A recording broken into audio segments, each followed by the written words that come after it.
तुम्ही पाहत आहात MCN न्यूज मराठी।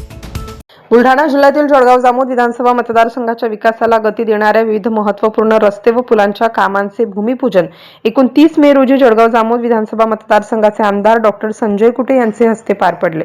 मतदारसंघातील नागरिकांच्या दीर्घकालीन मागण्या पूर्ण करणाऱ्या या विकास कामांमुळे ग्रामीण भागातील दळणवळण व्यवस्था अधिक सक्षम करण्यासाठी आमदार डॉक्टर संजय कुटे सातत्याने पुढाकार घेतात।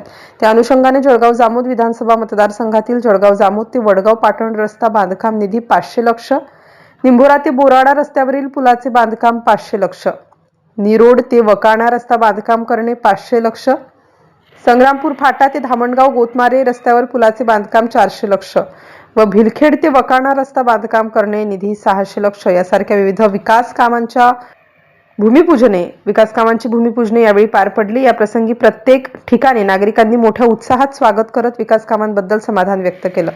विविध विकास कामांच्या भूमिपूजन प्रसंगी उपकार्यकारी अभियंता सार्वजनिक बांधकाम उपविभाग जळगाव जामोद सचिन तायडे, अर्पणाताई कुटे, जळगाव जामोद तालुका प्रमुख संजय पांडव, संग्रामपूर तालुका प्रमुख भाऊराव ओसार, विधानसभा संपर्क प्रमुख गजानन सरोदे, नगरपालिका उपाध्यक्ष कैलास पाटील, माजी नगरसेवक निलेश शर्मा, भाजपा युवा मोर्चा तालुका अध्यक्ष परीक्षित ठाकरे, शिवसेना जिल्हा उपप्रमुख देविदास घोपे, शिवसेना प्रसिद्धी प्रमुख बाळू पाटील यांच्यासह स्थानिक पदाधिकारी, ग्रामस्थ, कार्यकर्ते व नागरिक मोठ्या संख्येने उपस्थित होते।